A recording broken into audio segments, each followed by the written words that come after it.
율법과 속량 11번째 시간 하겠습니다. 하나님은 첫 아담을 인류의 대표로 해서 행위의 언약을 체결하셨습니다. 곧 하나님의 모든 율례와 명령을 완전하게 순종하면 살지만 인생에 단 한 번만이라도 불순종하면 죽는다라는 약속, 계약을 체결하셨다라는 것입니다. 이제 이 아담이 그 법에 순종하느냐 불순종하느냐에 따라 모든 인류의 복과 저주가 갈리게 됩니다.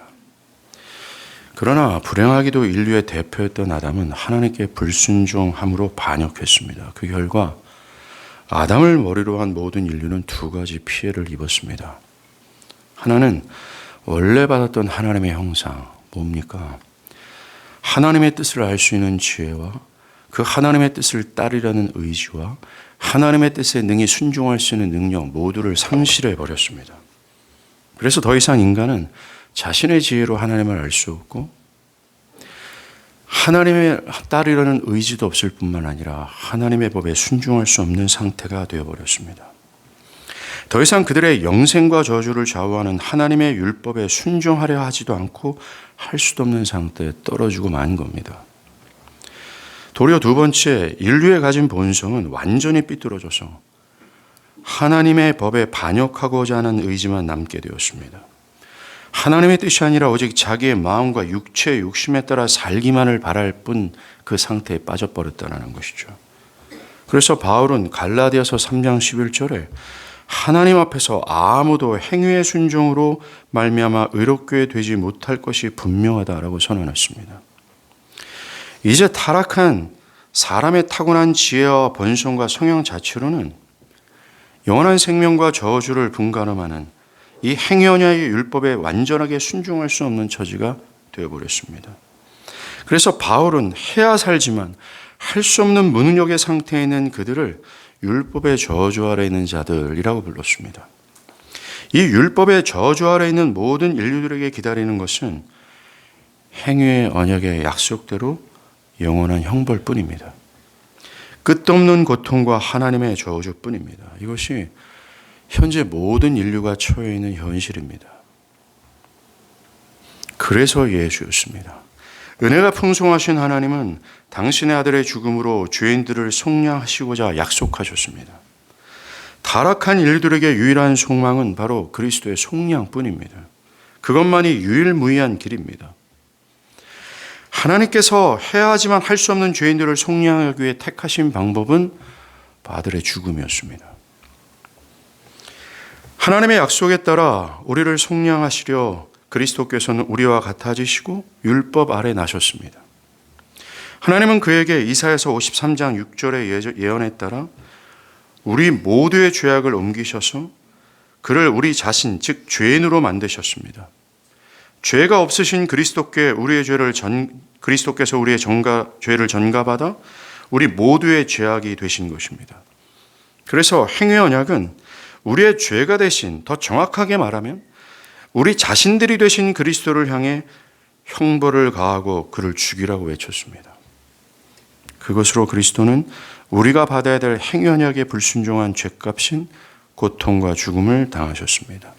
채찍을 당하시고 조롱과 고초를 겪으셨습니다. 그리고 십자가에 못 박혀 매달리셨습니다.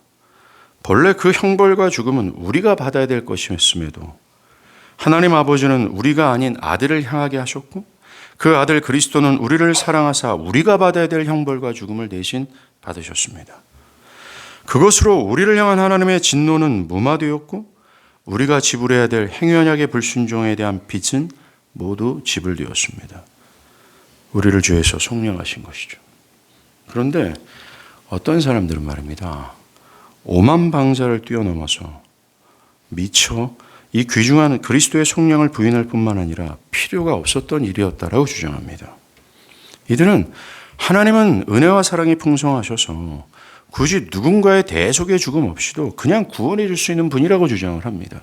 그래서 그리스도의 구속, 이 속량이 불필요했다라는 거죠.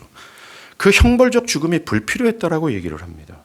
또한 그리스도의 죽음의 속량은 하나님이 우리를 속량하기 위한 여러 방법 중 하나에 불과하다라고 주장을 합니다. 그러나 신구약 성경은 그리스도의 형벌적 속량의 필연성을 강조합니다. 하나님은 자신의 공의를 만족시킬 만한 배상이 이루어지지 않아도 기꺼이 죄를 용서해 주시겠다고 생각한 적도 없고 말한 적도 없으며 또 그렇게 할 수도 없는 분이라는 것이 성경의 주장입니다.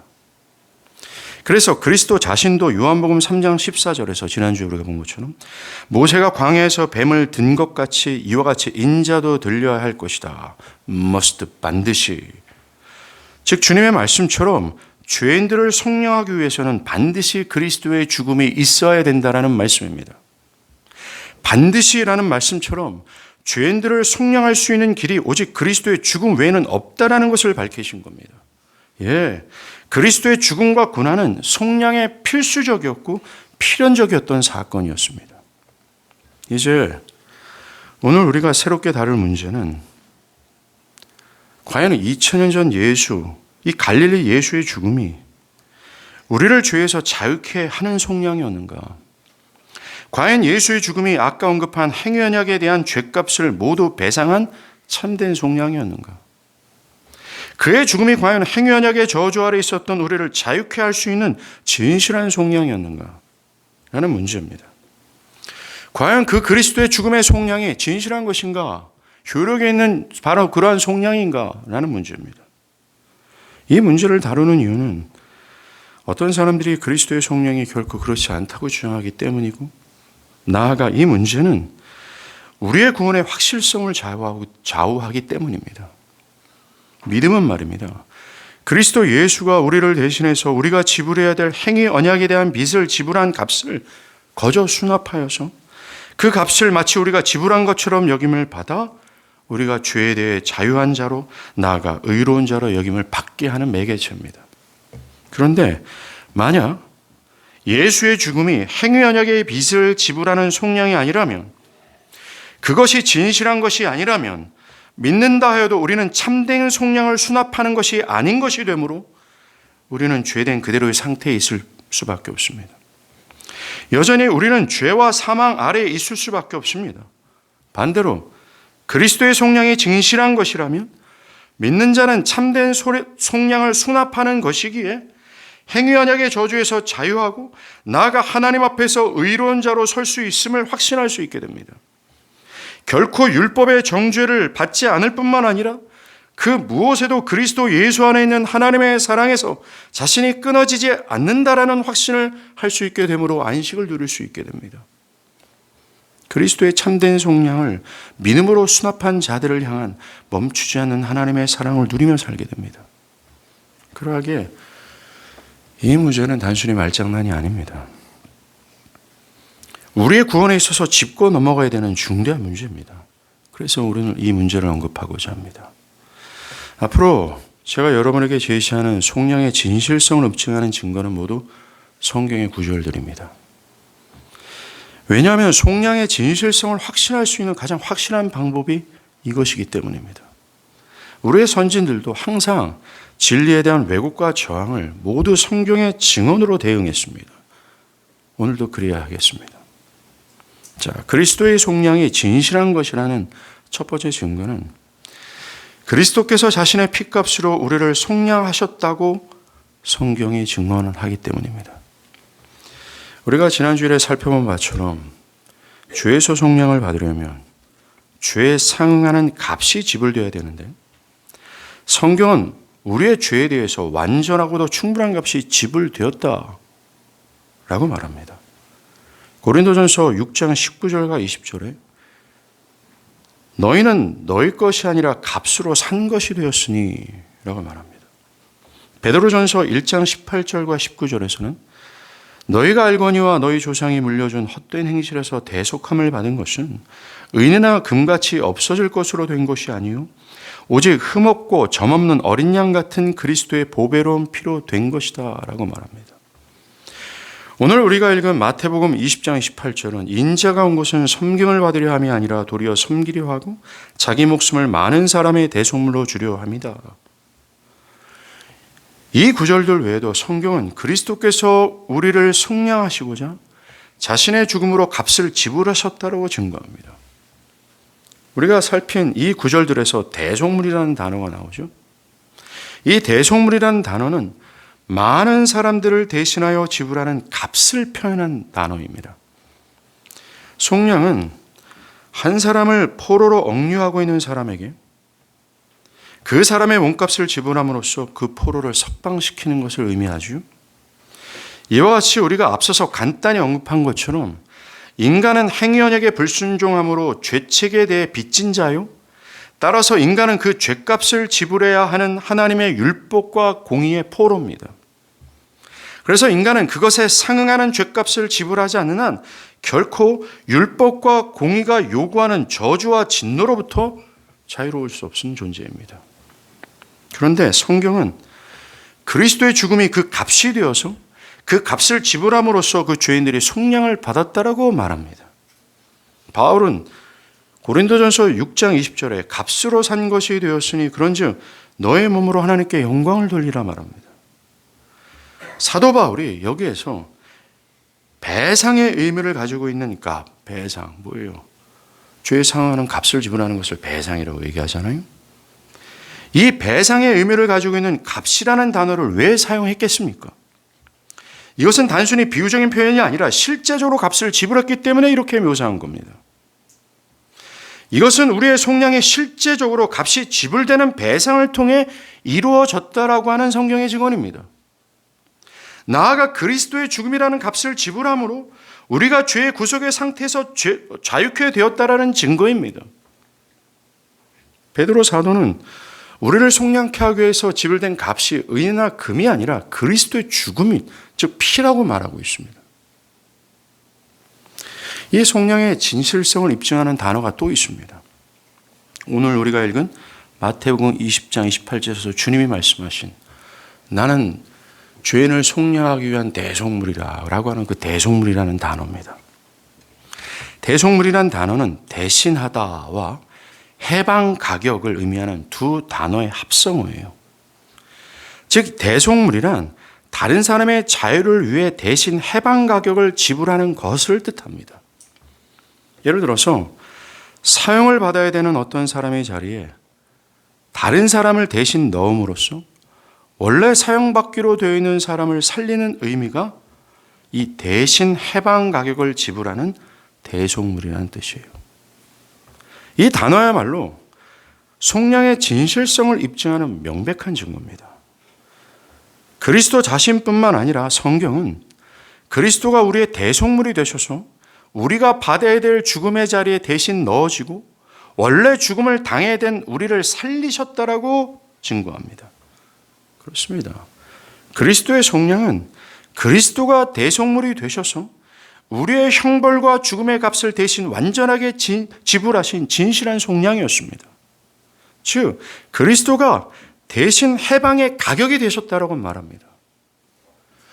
대신 해방의 가격이 되신 그리스도의 죽음을 지불함으로 말미암아 우리가 완전하게 속량이 되었다고 말합니다.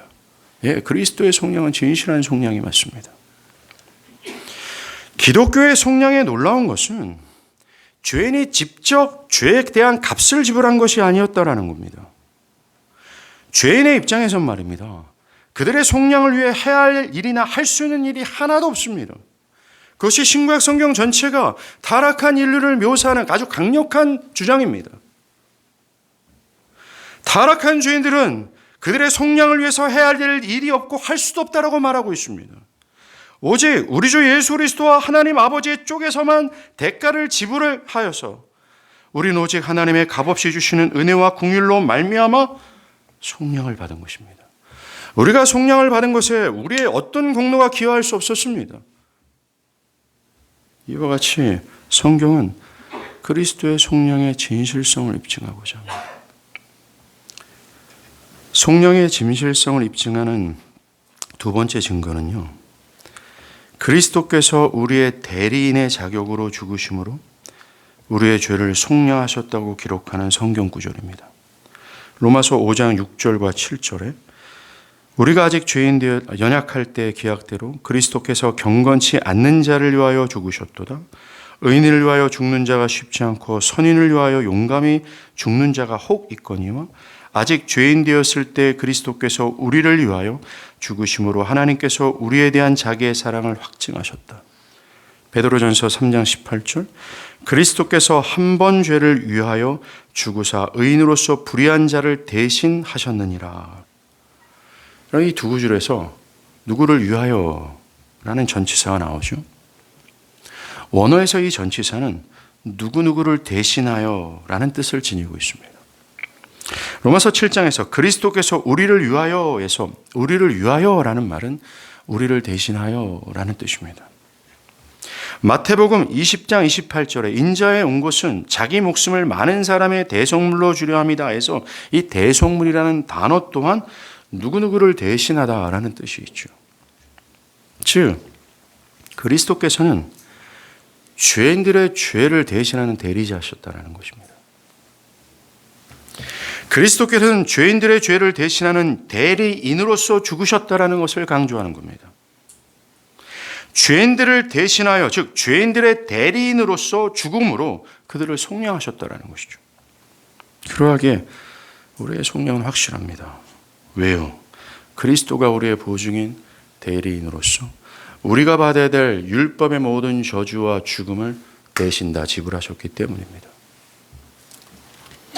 그리스도의 죽음은 다른 사도들이나 믿음의 선진들의 죽음과 전혀 다른 의미를 지니고 있습니다. 사도들은 기독교의 신앙을 확증하기 위해 죽었습니다. 그러나 그리스도의 고난과 죽음은 그것과는 전혀 다른 목적과 의도를 가지고 있습니다. 그리스도의 죽음과 고난은 우리를 대신하는 고난과 죽음이었습니다. 물론 사도들과 선진들도 교회를 위해 고난과 죽음을 당했습니다. 그렇다고 해서 그들의 죽음의 목적이 그리스도의 죽음의 목적과 동일하다고 할 수 없습니다. 사도들의 죽음은 그것을 통해 신앙의 참됨을 증거하여 교회의 덕을 끼치고 주님의 교회를 견고하게 하여 위로하기 위한 고난을 받은 겁니다. 그러나 오직 그리스도만이 교회를 구속하기 위해 자기의 목숨을 내어주셨습니다. 우리를 비롯해 그리스도 안에 있는 선진들의 고난과 죽음은 그 어떤 죄인들도 결코 속량시킬 수 없습니다. 이 모든 일은 오직 그리스도께서만 하실 수 있는 일입니다. 그리스도께서는 자신의 죽음을 통해 자기 백성들을 위해 이 모든 일을 행하셨습니다. 그리스도께서 당하신 죽음은 평범한 죽음이 아니었습니다. 자연적인 죽음도 아니었습니다. 가장 고통스러운 죽음이었고 형벌로서 부과된 죽음이었고 하나님의 저주를 받은 죽음이었습니다. 주님은 가장 거룩하신 그의 몸으로 가장 지독한 모독을 받으셨고 가장 혹독한 고통을 당하셨습니다.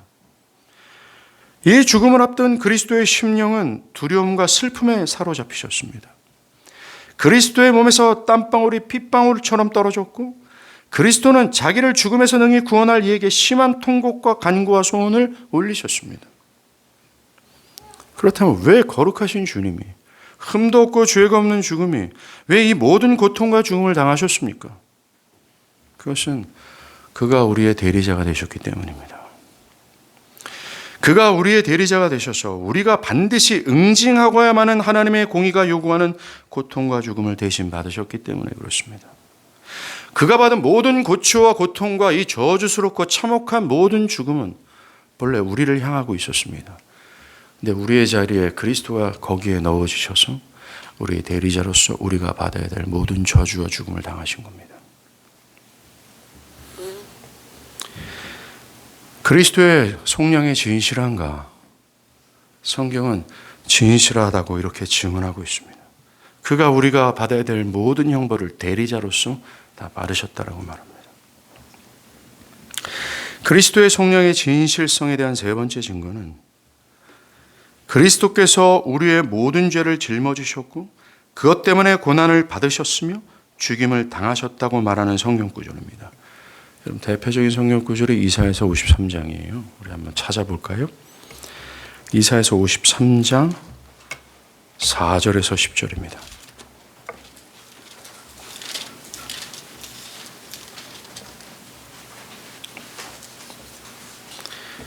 이사야서 53장 4절에서 10절이에요.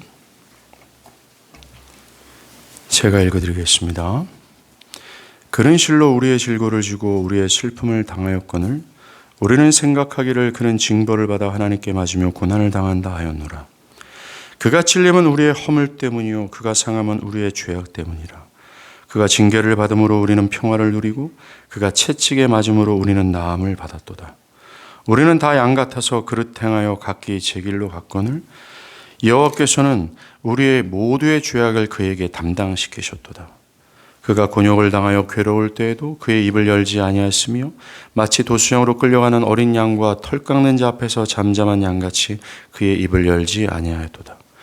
그는 곤욕과 신문을 당하여 끌려갔으나 그 세대 중에 누가 생각하기를 그가 살아있는 자들의 땅에서 끊어짐은 마땅히 형벌받을 내 백성의 허물 때문이라 하였으리요. 그는 강포를 행하지 아니하였고 그의 입에 거짓이 없었으나 그의 무덤이 악인들과 함께 있었으며 그가 죽은 후에 부자와 함께 있었도다. 여호와께서 그에게 상함을 받게 하시기를 원하사 질고를 당하게 하셨은즉 그의 영혼은 속건제물로 드리기에 이르면 그가 씨를 보게 되며 그의 날을 길 것이요 또 그의 손으로 여호와께서 기뻐하시는 뜻을 성취하리로다. 아멘. 여러분들 이 구절들에서 반복해서 표현하는 것이 하나 있어요. 그게 바로 그가 무엇을 짊어지다라는 표현입니다. 그렇습니다. 그리스도가 우리의 죄를 짊어지셨습니다. 여러분들 죄를 짊어진다라는 것은 죄를 제거하다, 용서하다라는 뜻이 있습니다. 그런데 이사야서 53장의 의도는 그것이 아닙니다. 죄를 짊어진다라는 것은 죄의 형벌을 짊어진다라는 뜻이에요. 우리가 읽은 구절에서 우리 무리의 죄악, 즉 형벌을 그에게 담당시키셨다라고 말합니다. 우리 주님이 우리 죄악의 형벌을 짊어지시고 그 형벌을 감당하심으로 대속적으로 그 형벌을 제거하셨습니다. 여러분들 오늘 지금 우리가 읽은 이사야서 53장 기록을 통해서 속량이 실제적으로 이루어진 것이 분명합니다. 실제였다라는 거예요. 이사야서 53장은 그리스도께서 우리의 모든 죄를 짊어지시고 찔림을 받으셨으며 상함을 받으셨다라고 묘사했습니다. 또 그리스도께서 우리의 모든 죄를 담당하셨다라고 묘사합니다. 만약 그리스도께서 우리의 대리자로서 죄의 형벌을 당하지 않았다면 선지자는 이렇게 묘사하지 않았을 겁니다. 즉 속량이 실제적으로 이루어지지 않았다면 이렇게 묘사할 수 없었을 것이 분명합니다. 그리스도께서 죄인들을 대신하여 죽임을 당하시고 피 흘림으로써 실제적으로 직접 희생을 당하셨습니다. 이 죄에 대한 배상과 죄값을 완전하게 지불한 일이 이루어졌다라는 것을 의도적으로 기록하고 있는 겁니다. 10절에 보면 여호와께서 그로 상함을 받게 하시기를 원하사 질고를 당케 하셨은즉 그 영혼을 속건제물로 드리기에 이르면이라고 말합니다. 그리스도가 속건제물이 되셨다라고 말합니다. 속건제물이란 속량을 위해 값을 대신 지불하는 제물로서 이 죄인들이 받아야 될 고난과 죽음을 대신 지불하는 제물입니다. 주님이 속건제물이 되어서 우리의 죄에 대한 배상의 값을 우리를 대신해서 지불했다는 뜻이죠.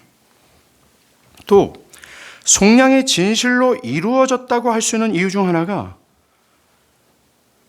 오늘 읽은 표현에서 속량을 필요로 하게 만드는 원인인 우리의 죄가 기록되어 있어요.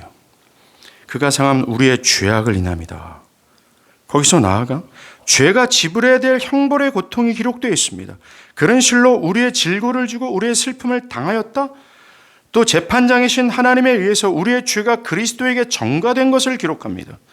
여호와께서 우리의 모든 죄악을 그에게 담당시키셨더라고 말합니다. 주목할 것은 그리스도께서 자원하여 우리의 대리자가 되셨다는 기록입니다.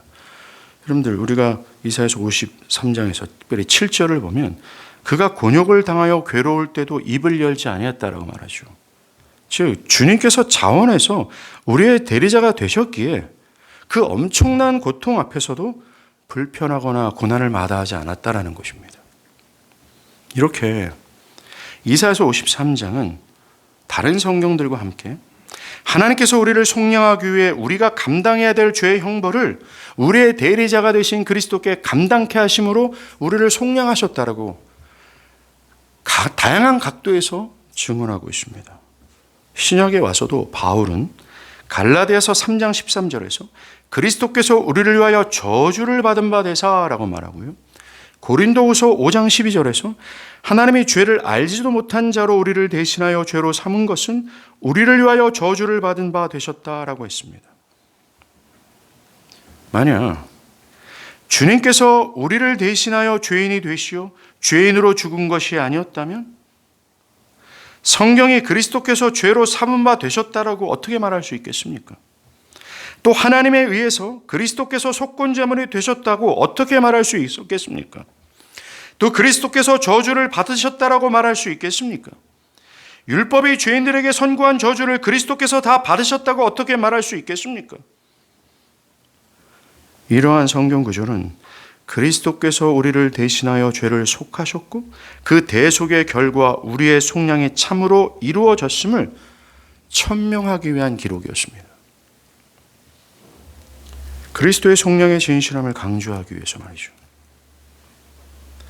그리스도의 속량의 진실성을 입증하는 네 번째 증거는 여러분들이 잘 아는 것처럼 그리스도의 십자가 위에서 행해진 제사입니다. 요한복음 1장 19절에서 세례 요한은 그리스도를 가리키면서 보라 세상 죄를 지고 하는 하나님의 어린 양이로다 라고 말했습니다. 바울은 에베소서 5장 2절에서 이 십자가의 죽음을 이렇게 묘사해요. 그리스도께서 우리를 위하여 자신을 버리사 향기로운 제물과 희생 제물로 하나님께 드리셨다라고요. 이 세례 요한과 사도 바울은 말입니다. 십자가에서 죽어가는 그리스도를 향해서 백성들의 죄를 속량케 하는 속건 제물로 그를 묘사했어요. 그리고 죄인들의 죄를 속량케 하는 속죄 제사가 그 위에서 벌어졌다라고 묘사하고 있습니다. 주님은 십자가 위에서 속죄 제사에서 하나님의 진노를 가라앉히는 제사장으로 임명되었고 죄인들이 받아야 될 죽음의 형벌을 죄인들을 대신하여 감당하는 희생 제물이 되셨습니다. 그리고 당신의 십자가의 죽음이라는 향기로운 제물과 희생 제물로 죄인들을 향한 하나님의 진노를 가라앉히고 죄인들의 형벌을 감당하여 죽으심으로 하나님께 드리셨습니다. 하나님은 그 제사를 기뻐 받으신 거죠. 피 흘림이 없이는, 즉 죽음이라는 배상이 없이는 하나님의 진노를 가라앉히지 못하기에 죄에 상응하는 죽음의 형벌을 받지 않는 한 죄는 결코 속하여지지 않기에 그리스도는 십자가에서 우리를 속량하기 위해 자신을 하나님께서 받으시는 속건 제물로 드리셨습니다. 성경은 곳곳에서 주님의 십자가의 죽음이 우리를 속량케 하는 속죄 제사의 죽음이었음을 증언합니다. 그분의 속량은 진실한 것입니다.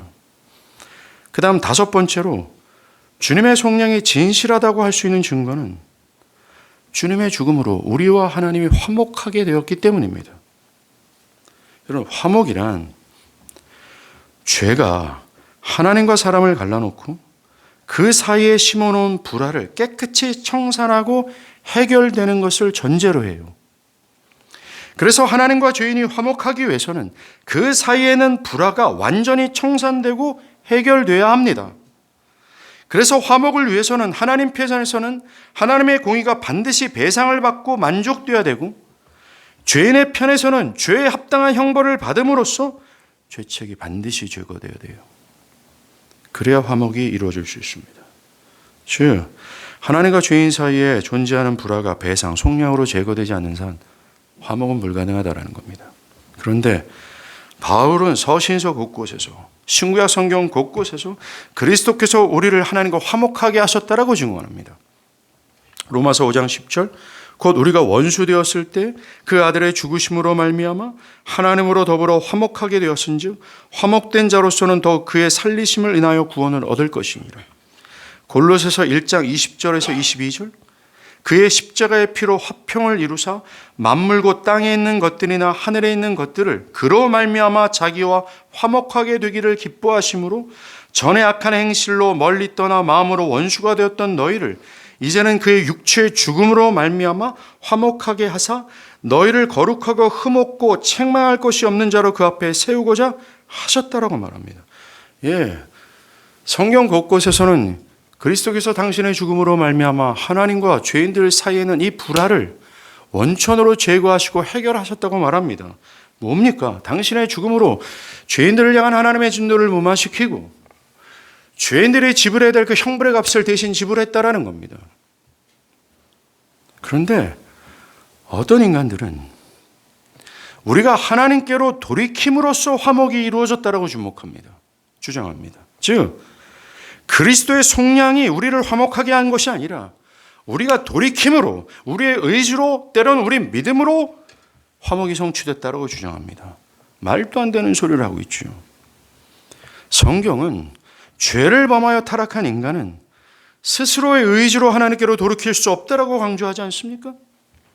나아가 타락한 인간은 하나님을 미워하는 자가 되었고 하나님을 향한 적대감만이 있을 뿐이어서 죄인 스스로는 결코 화목에 대한 필요성도 못 느껴요. 그리고 하나님은 시편 5장 5절의 말씀처럼 행악자를, 즉 이 죄인들을 미워하신다고 말합니다. 이처럼 하나님과 죄인의 관계는 철저히 적대감만이 존재하고 있어요. 그래서 화목이 양편에서 각각 이루어져야만 합니다. 하나님 편에서는 진노를 거두심으로써 화목이 이루어져야 되고 인간의 편에서는 하나님의 진노와 공의를 만족시킬 배상을 지불해야 돼요. 그런데 누가 감히 죄인의 돌이킴으로 그 배상이 이루어질 수 있습니까? 죄인의 회심으로 말미암아 하나님의 진노가 무마되고 죄인들이 지불해야 될 형벌이 해결될 수 있습니까? 하나님과 죄인 사이에 있는 이 불화의 원인을 기꺼이 제거되고 완전히 청산할 수 있습니까? 불가능합니다. 이 일은 오직 그리스도만이 하셨습니다. 사도 바울뿐만 아니라 성경 곳곳에는 하나님과 죄인 사이를 화목하게 할 수 있는 유일한 것이 그리스도의 피, 그의 육체의 죽음이라고 말하고 또 말해요. 이거 외에는 하나님과 죄인 사이를 화목하게 한 요소가 없었다라고 말합니다. 성경은 우리의 모든 죄가 그리스도에게 전가되고, 즉 하나님께서 친히 우리의 모든 죄를 그에게 옮기시고 우리가 받아야 될 형벌 또한 옮기셔서 우리를 향한 진노와 형벌을 우리가 아니라 그리스도께 쏘아다 부으심으로 진노를 무마시켰다라고 강조합니다. 그리스도였어요. 하나님과 우리 사이에 그리스도가 없었다면 속량은 불가능할 정도로 그리스도였습니다. 성경이 이렇게 말하는 화목은 단순히 우리의 돌이킴이나 우리의 편에서 행해지는 회심으로 된 것이 아닙니다. 그리스도의 속량으로 성취된다는 거죠. 우리가 그것을 믿는다면 여러분들의 행위로, 여러분의 상태로 하나님과 내가 화목하게 되어지는 것이 아님을 기억하십시오. 하나님과 나의 이 관계가 정상적이가 된 것은 여러분들의 행위나 수고나 여러분의 상태가 아니라는 것을 기억하십시오. 근거는 오로지 하나예요. 그리스도의 죽음이라는 겁니다. 그래서 신자는 그리스도의 죽음을 믿음으로 붙잡고 하나님과 현재 내가 관계가 정상적이다라고 말할 수 있습니다. 나의 상태가 그렇지 않음에도 불구하고 나의 영혼의 상태가 그을림으로 가득하다 할지라도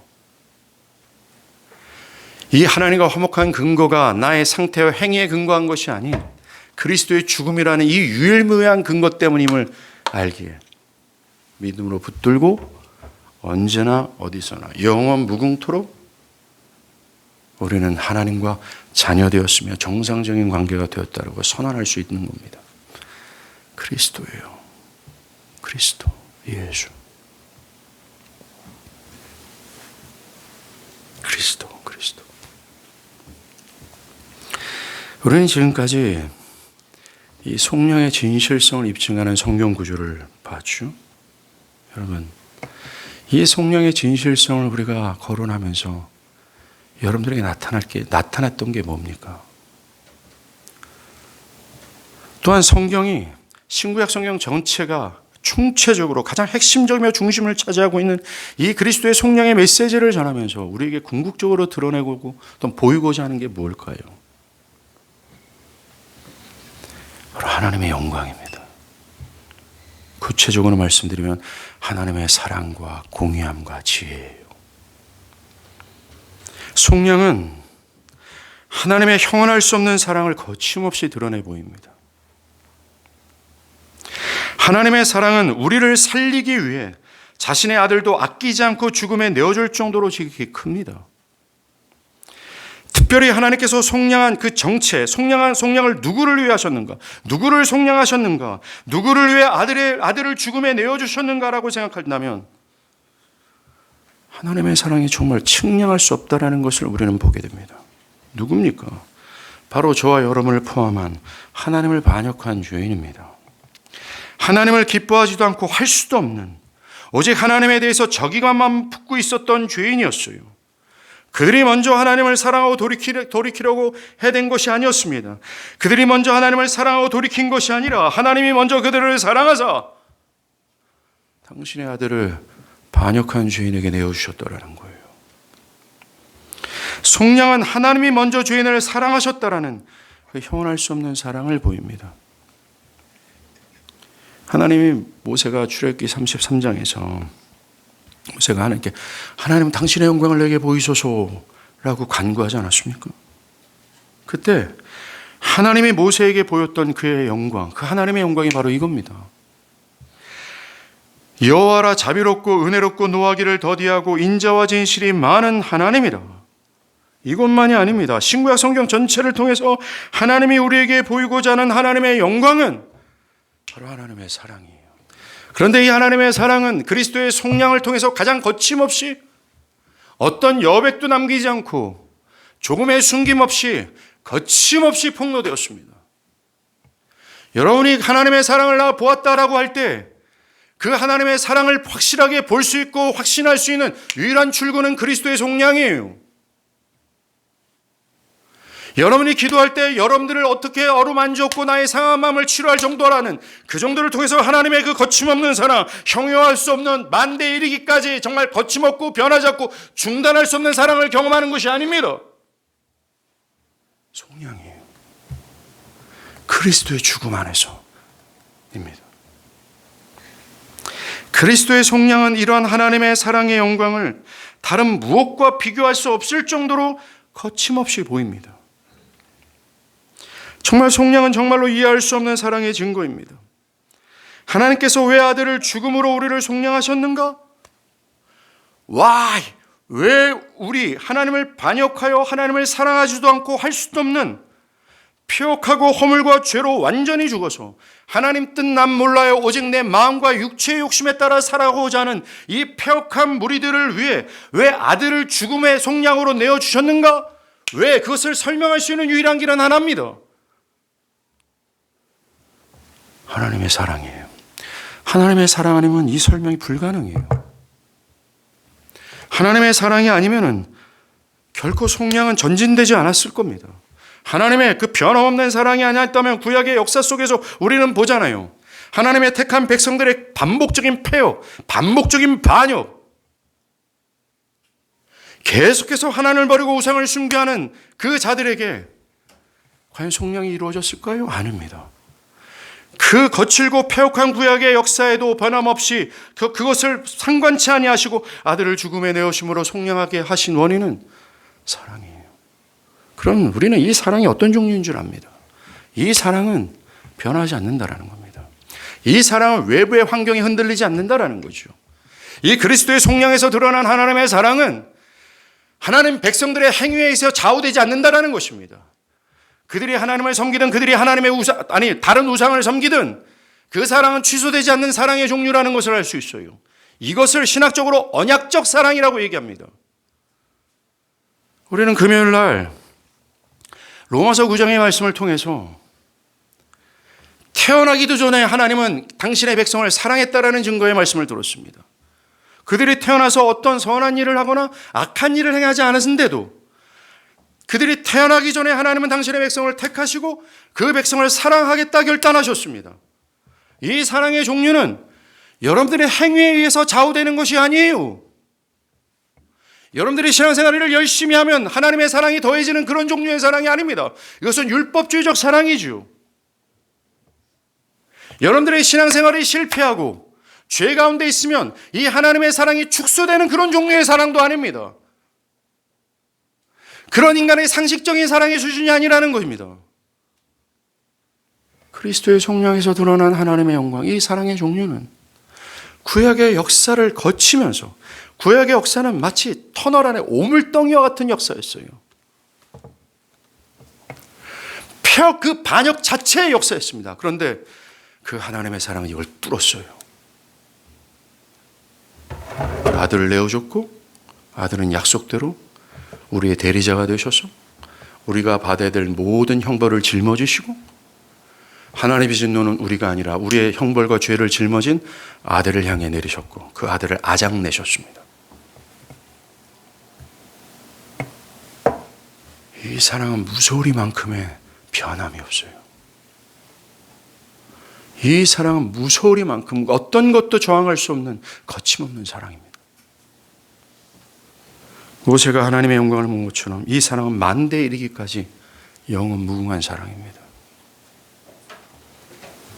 우리는 그리스도의 속량을 통해서 이 그리스도의 사랑을, 하나님의 사랑을 봅니다. 그래서 교회 역사 속에 있었던 믿음의 선진들이 언제 그들이 하나님의 사랑에 눈 떴다라고 얘기합니까? 그리스도의 속량을 이해했을 때였어요. 나 같은 죄인 살리신 주 내 놀라봐. 노예 상인이었던 세상에서 손가락질을 받았던 이 폐역한 존 뉴턴이 어찌 하나님의 사랑을 노래할 수 있겠어요? 그 근거는 하나입니다. 그리스도의 속량에서 뿜어져 나오는 하나님의 사랑을 맛봤기 때문에 그래요. 극심한 우울증 때문에 여러 차례 자살 시도를 하려고 했었던 샘물과 같은 보혈은 임마누엘이 필요다라는 작시자 윌리엄 쿠퍼가 하나님 왜 이렇게 나를 이렇게 태어나게 하셨어요? 하나님이 계시다면 나에게 이런 고통을 주시는 게 맞습니까? 라고 그렇게 말할 수 있는 입장에 있었던 그가 하나님의 사랑을 노래했던 이유가 뭡니까? 그리스도의 속량 때문이었어요. 그리고 사도 바울도 말합니다. 현재인이나 장래이나 보이는 것들이나 보이지 않는 것들이나 어떤 가난이나 질고나 어떤 질병도 그리스도 예수 안에는 하나님의 사랑에서 나를 끊을 수 없다고 확신했어요. 왜요? 그 변하지 않고 끊어지지 않고 강력하게 돌파하는 그 하나님의 사랑을 바울은 그리스도의 속량 안에서 봤기 때문에 그렇습니다. 그리스도의 속량은 과거뿐만 아니라 지금도 앞으로도 계속해서 하나님의 사랑을 뿜어내고 있습니다. 보십시오.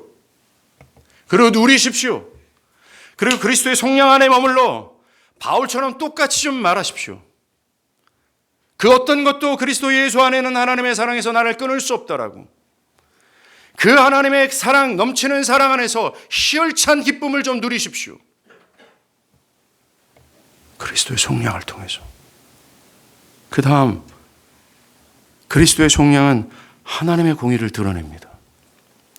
즉 하나님이 죄를 얼마나 미워하시는지 그 죄에 대해 배상이 이루어지지 않고서는 절대로 용서치 않는 거룩한 분임을 드러냅니다.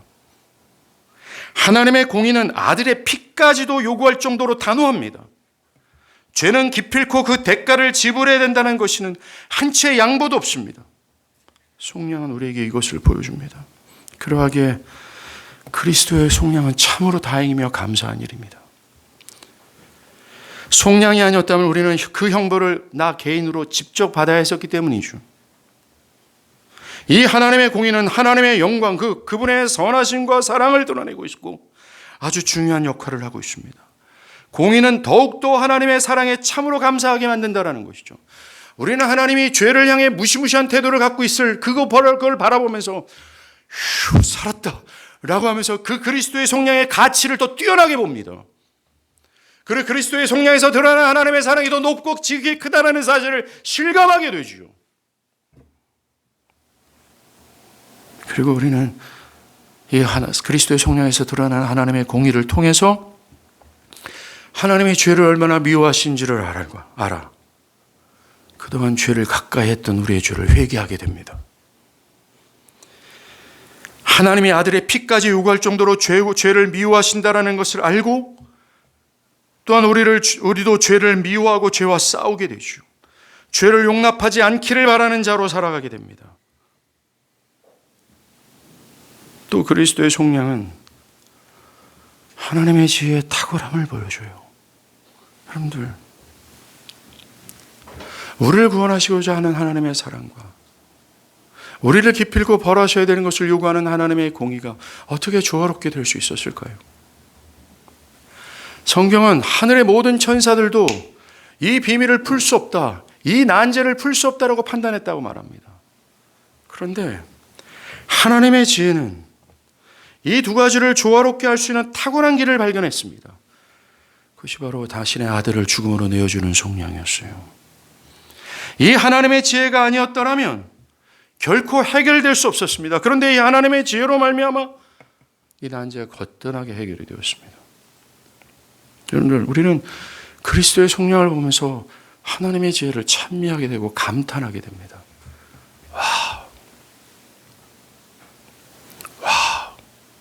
어떻게 이 두 가지를 완전하게 지나칠 정도로 충분하게 만족시킬 수 있을까? 온 우주의 하나님의 지혜가 여기서 번뜩입니다. 그리스도의 속량은 하나님의 창조보다 더 치밀한 지혜요, 더 치밀한 구도였습니다. 천사들도 이 지혜에 놀란다고 말하지 않습니까?